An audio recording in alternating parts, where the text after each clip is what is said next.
Selina and Aman are two Year 11 pupils studying for their GCSEs at Parkview School in Birmingham. For winning first prize in a school science competition, they travelled to the Kennedy Space Center in Florida to give their imaginations a boost. The trip was really inspiring. Then we get the chance to experience some of the astronaut trainings that they went through. So it was really, really good. So we get to feel what the astronaut felt like. The competition challenged pupils to design an ecosphere for off-world living. I chose Mars, and we had to think about how humans can live on Mars. So we had to how to colonize Mars and how to put resources in there and make it habitable for humans to live on. It's been a giant leap of imagination for both the girls and the school. The first time the school has done it, so it's a new thing to us.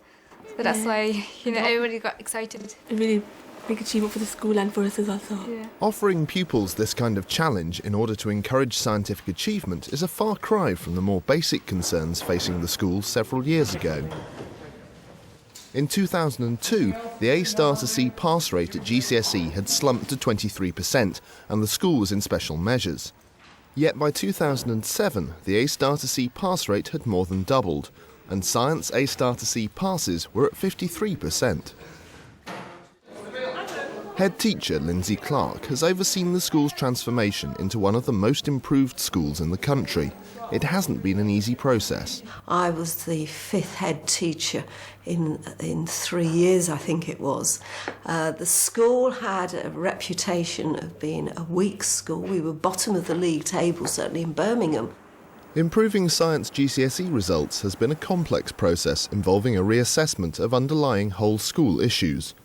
These include pupil behaviour and attitude, quality of teaching and learning, the range of courses on offer, and developing parental support.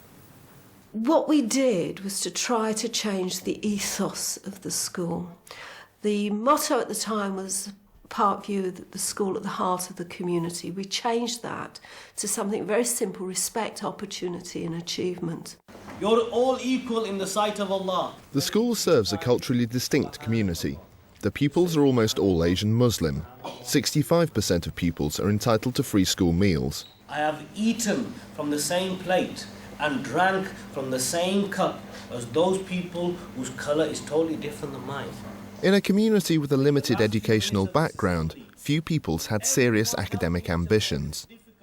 When I first came and you talked to many of the students, particularly the lads, their aspirations were, I'm going to be a taxi driver, I'm going to college, and then no thought after that. The majority of students will now have an aspiration. We have loads and loads who aspire to science qualifications. No longer the taxi driver, but I want to be the pharmacist, I want to be the doctor. One of the reasons for this change in ambition is the improved standard of teaching in the school. In science, busy and varied lessons hold people's attention and leave no time for messing around. Newly qualified teacher Mazza Hussain is introducing the concept of ecological competition to his Year 10 core science group. Now these 5 different cards, they're in different positions along the room, okay? So there's in different places. I want each table to go around the class and you need to collect each of those cards. They're an active bunch of kids, they're very active. There are some kids which have got behaviour issues. So, I have to make my lessons a bit more engaging, a bit more interactive to engage these kids. So there's constant movement, there's from one activity to another activity. Quickly, back to your desk, back to your desk. Let's see who managed to get all those 5 different coloured ones. This group has only got 3 cards. This group, you've got all 5, have you? Yeah, okay, so that group got all 5 as well. What were you all doing in this activity, yes? Competing against each other. Okay, well done. You were competing against each other. 3 tables, we were successful in that competition. Okay, whereas there were others, Aidan, there were others who weren't as successful. So that's what competition is about. Next, Mazza gets the students to think about what they compete for. What kind of competitions are there in everyday life? Businesses. Money. Job, shelter, business, water, food, clothes and religion. Married, well done. The students move round tables, adding to what the previous group has written. It's an active form of self-assessment. Football.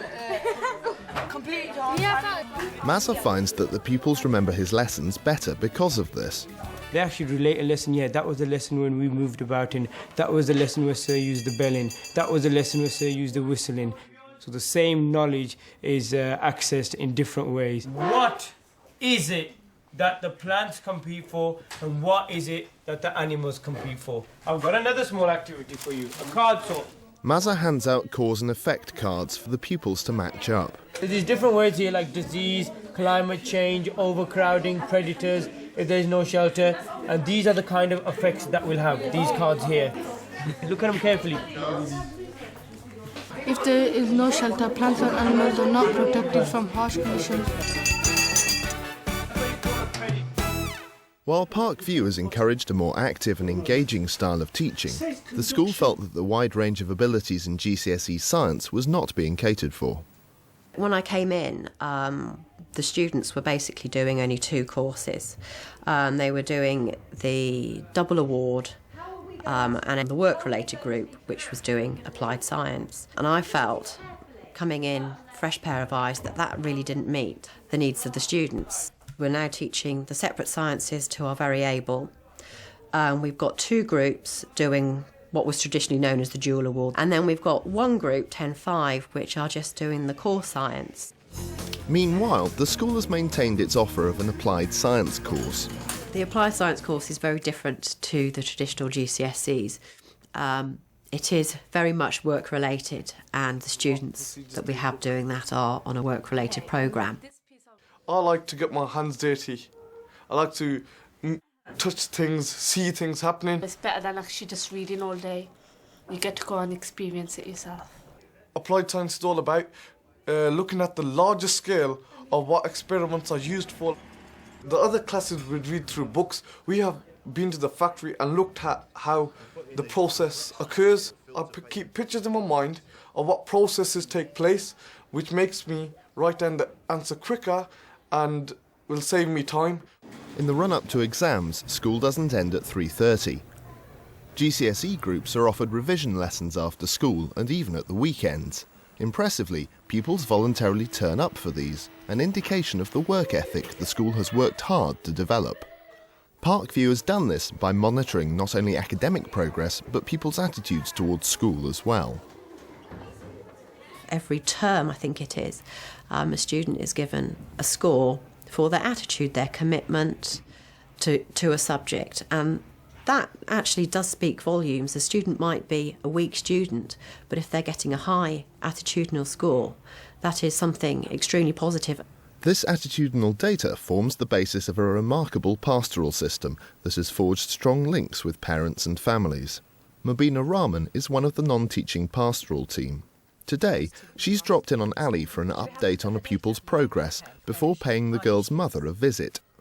She's on 2 A's at the moment, but I think she could get 2 A stars. Okay. Yeah. I think the areas that you could talk to her family about are, I think she's a little bit weak on chemistry. Yeah. I know she's done very well in her biology and her physics, so that would be a good area that she needs to work on.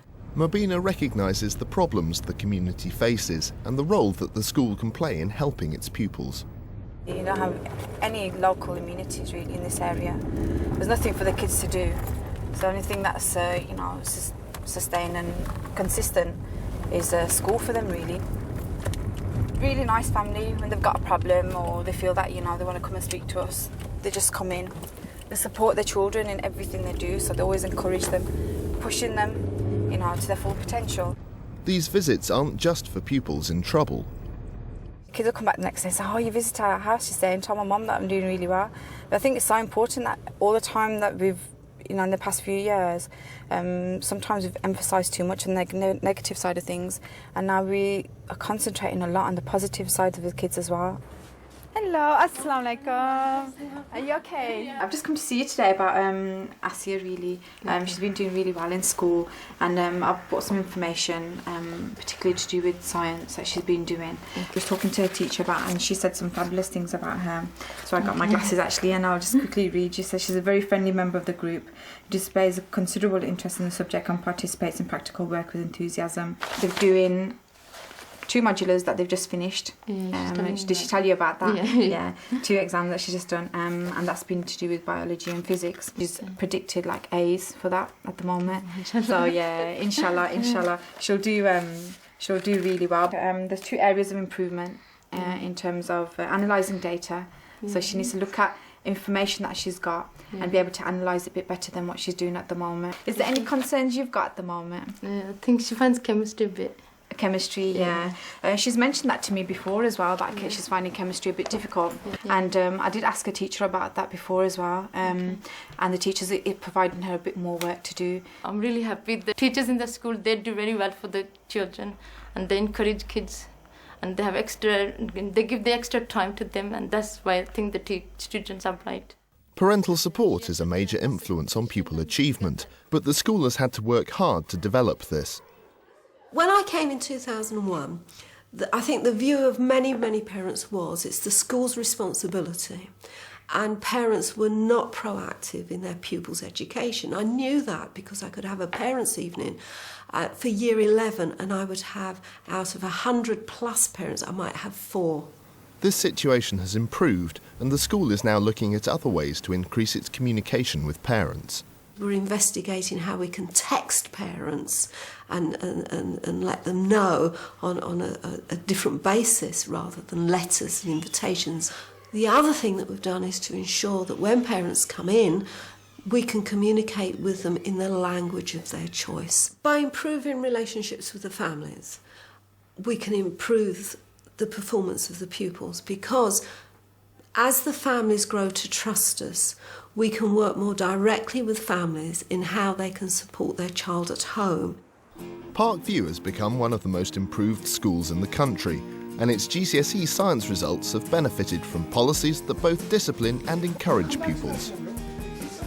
If I was going into another school to raise GCSE results, the 4 things I put in place would first of all to develop a good, strong science team, to look at the range of courses that are being offered, to look at the use of data with both by staff and by students, and finally develop the relationship between the school and parents.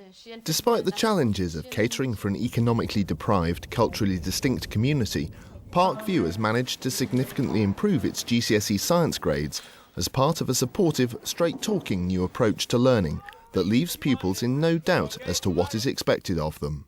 Okay, good. The kids here are facing huge levels of deprivation. They're out there on the streets at night. They are not angels. They do not behave well. It's the way in which you structure the school, you manage the school, you lead the school to get an environment in which there is no escape from learning.